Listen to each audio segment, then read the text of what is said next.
Hello students. जैसे कि मैंने आपसे पहले कहा था कि हम एग्रीमेंट का next part that is acceptance वो आज डिस्कस करेंगे। आप सभी को जैसे पता है agreement is made of two things, one is proposal and one is acceptance. Proposal जिसको कि हम ऑफर या प्रस्ताव भी कहते हैं वो हमने लास्ट टाइम कंप्लीट किया था। तो आज हम उसका जो नेक्स्ट पार्ट है एक्सेप्टेंस वो डिस्कस करेंगे।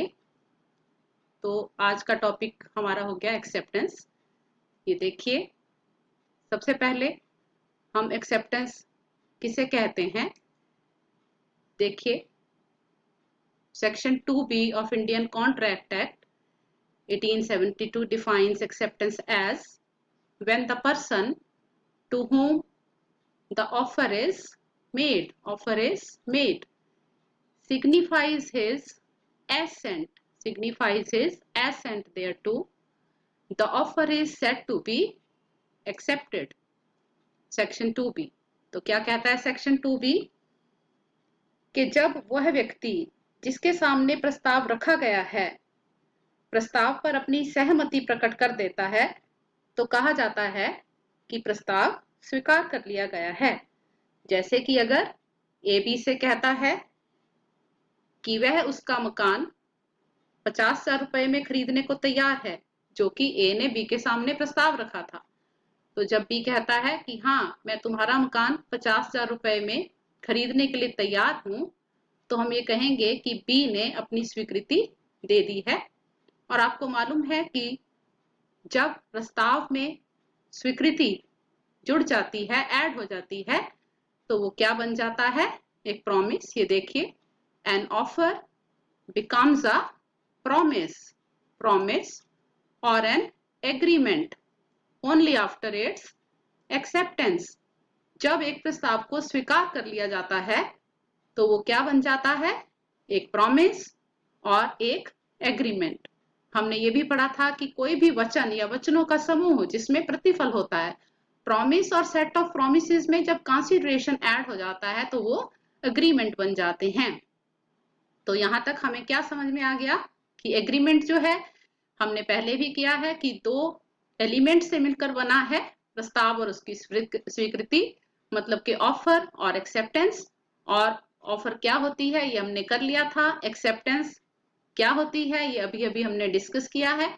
और जब एक्सेप्टेंस दे दी जाती है तो बन जाता है एक एग्रीमेंट। अब देखेंगे कि जब एक्सेप्टेंस हो जाती है तो एग्रीमेंट बन जाता है तो कौन कौन से दो पार्टीज बन जाती हैं और उनके क्या नाम होते हैं। ये देखिए, the person who makes the offer is called the promisor and the person to whom the offer is made is called the promisee। जो व्यक्ति प्रस्ताव रखता है उसको क्या कहते हैं, प्रॉमिसर, वचनदाता। और जो उसे स्वीकार करता है उसको क्या कहते हैं हम, वचन ग्रहीता। ठीक है, तो एक्सेप्टेंस क्या होती है और उसके कौन से पक्षकार होते हैं ये हमें पता चल गया। आगे चलते हैं। Rules for acceptance. एक प्रस्ताव में जिस प्रकार हमने लीगल रूल्स किए थे कि प्रस्ताव के लिए कौन कौन से वैधानिक नियम हैं, ऐसे ही स्वीकृति के भी वैधानिक नियम हैं। तो वो कौन कौन से हैं। फर्स्ट देखिए, एक्सेप्टेंस मस्ट बी एब्सोल्यूट। क्या होनी चाहिए, एक स्वीकृति पूर्ण और अनकंडीशनल यानी के शर्त रहित। स्वीकृति कैसी होनी चाहिए, पूर्ण तथा शर्त रहित। दूसरा देखिए, acceptance must be made in the prescribed manner. एक स्वीकृति जो है वो निर्धारित ढंग, प्रिस्क्राइब्ड मैनर का मतलब निर्धारित ढंग से ही होनी चाहिए। Third is the proposer can not prescribe the method of refusal. एक जो प्रस्तावक है वो कभी भी अस्वीकृति की विधि को निर्धारित नहीं कर सकता। किसकी को कर सकता है, वो स्वीकृति की विधि तो निर्धारित कर सकता है लेकिन अस्वीकृति की विधि को निर्धारित नहीं कर सकता। Next, an offer once rejected can not be accepted until it is renewed. अगर एक प्रस्ताव को रिजेक्ट कर दिया गया है, मतलब अस्वीकृत कर दिया गया है, तो तब तक उसे स्वीकार नहीं किया जा सकता जब तक कि उसे रिन्यू, मतलब कि उसे दोबारा से नया नहीं कर दिया जाता, या जब तक कि उसको दोबारा से नहीं रख दिया जाता। रिन्यू का मतलब होता है नवीनीकरण करना। तो एक प्रस्ताव अगर पहले अस्वीकार हो गया तो वो तब तक दोबारा स्वीकार नहीं किया जा सकता जब तक कि उसका नवीनीकरण, मतलब कि वो दोबारा से ना रखा जाए। कौन रखेगा उसको? ऑफ कोर्स प्रॉमिसर, जो कि प्रस्तावक है। नेक्स्ट देखिए, acceptance must be communicated to the offer. जो भी एक्सेप्टेंस देने वाला पर्सन है, कौन है वो? प्रॉमिसी है। तो जब भी स्वीकृति दी जाती है तो उसका संवहन होना बहुत जरूरी है। किसको? प्रस्तावक को। किसको होगा? प्रस्तावक को। एक्सेप्टेंस में बी एक्सप्रेस्ड और इम्प्लाइड। हमें मालूम है प्रस्ताव में हमने किया था कि प्रस्ताव दो तरह के होते हैं, एक्सप्रेस्ड और इम्प्लाइड। एक्सप्रेस्ड मतलब जो स्पष्ट हैं, इम्प्लाइड मतलब जो गर्भित हैं। एक्सप्रेस्ड और इम्प्लाइड। तो जैसे प्रस्ताव जो है वो दो तरह के होते हैं, ऐसे ही एक्सेप्टेंस भी दो तरह से हो सकती है, एक्सप्रेस्ड और इम्प्लाइड, स्पष्ट और गर्भित।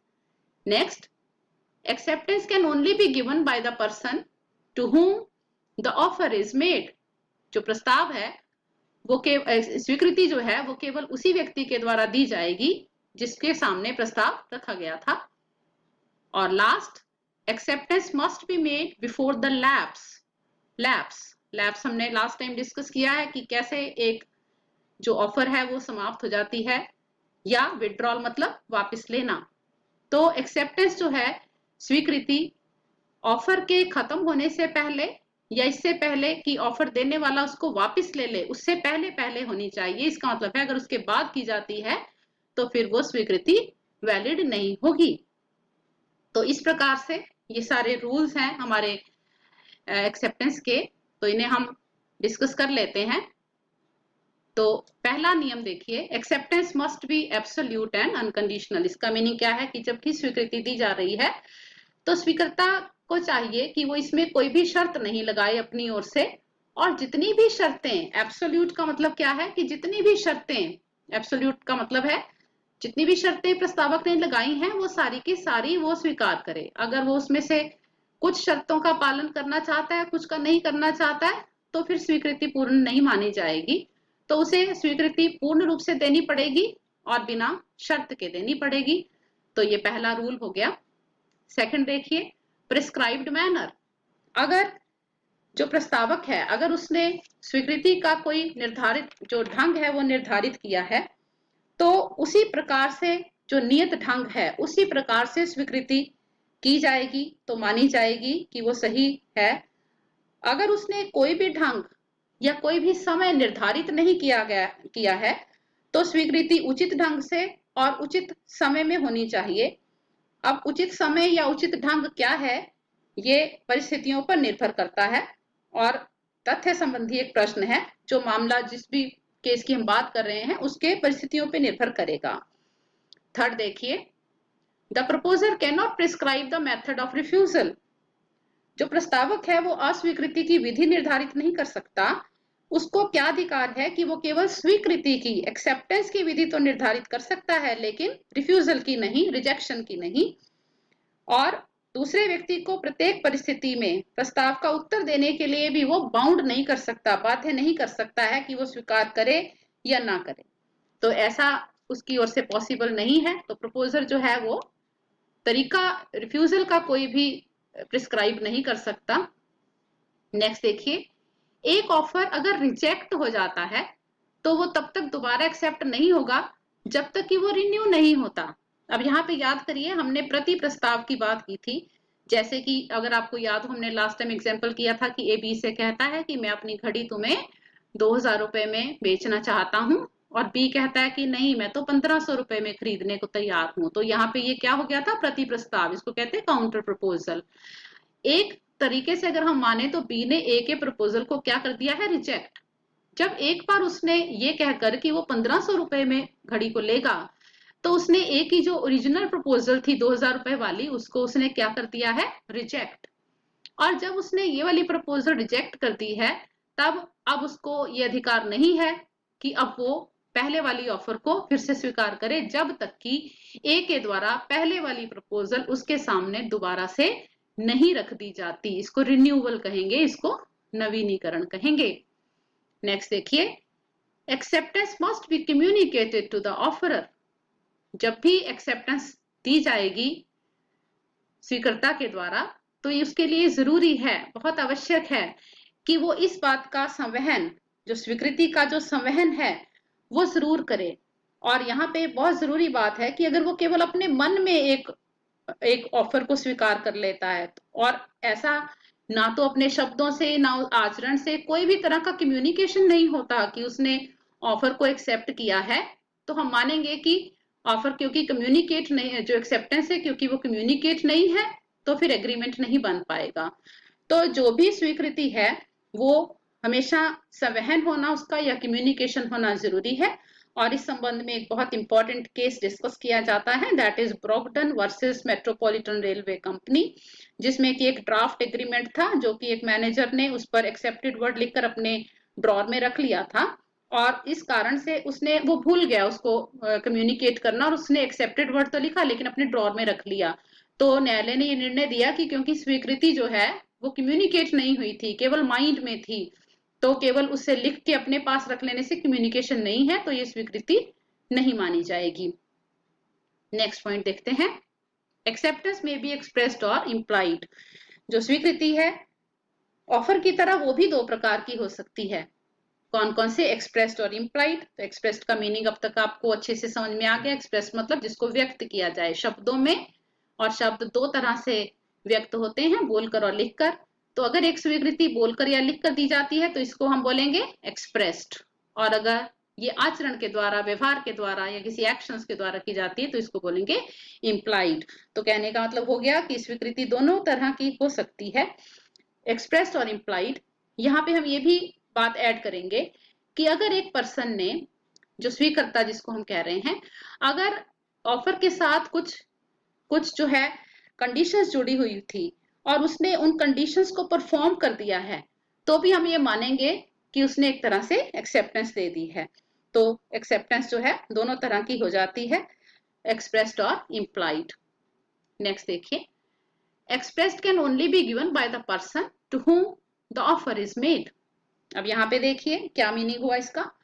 एक्सेप्टेंस या स्वीकृति केवल वही व्यक्ति देगा जिसके सामने ऑफर रखी गई है।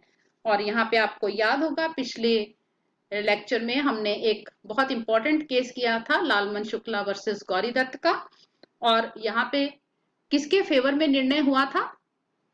जिस व्यक्ति का भतीजा खो गया था उसके फेवर में निर्णय क्यों हुआ? क्योंकि कोर्ट द्वारा ये कहा गया कि जिस व्यक्ति के सामने ऑफर रखी गई थी उस तक वो पहुंची ही नहीं थी, तो वो कैसे स्वीकार कर सकता था। तो अगर एक ऑफर एक जनरल ऑफर है, जनरल ऑफर का मतलब है कि वो सामान्य लोगों के लिए है, तो उसे कोई भी स्वीकार कर सकता है। लेकिन अगर एक ऑफर एक पर्टिकुलर, एक विशेष व्यक्ति के लिए है, तो उसे केवल वही व्यक्ति स्वीकार कर सकता है जिसके सामने वो रखी गई है। और लास्ट देखिए, acceptance must be made before the lapse और विड्रॉल ऑफ द ऑफर। अगर प्रस्ताव करने वाले व्यक्ति ने स्वीकृति की कोई अवधि निश्चित कर दी है तो प्रस्ताव इसी अवधि के अंदर अंदर ही स्वीकार किया जाना चाहिए। अगर कोई अवधि निश्चित नहीं की गई है तो उचित समय यानी कि रीजनेबल टाइम पीरियड में उसको स्वीकार किया जाना चाहिए।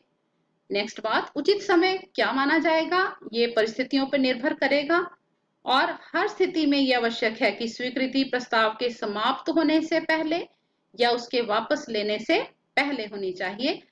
अदरवाइज जो एक्सेप्टेंस है उसको वैलिड एक्सेप्टेंस नहीं मानेंगे तो उससे एग्रीमेंट या कॉन्ट्रैक्ट जो है वो क्रिएट नहीं हो पाएगा।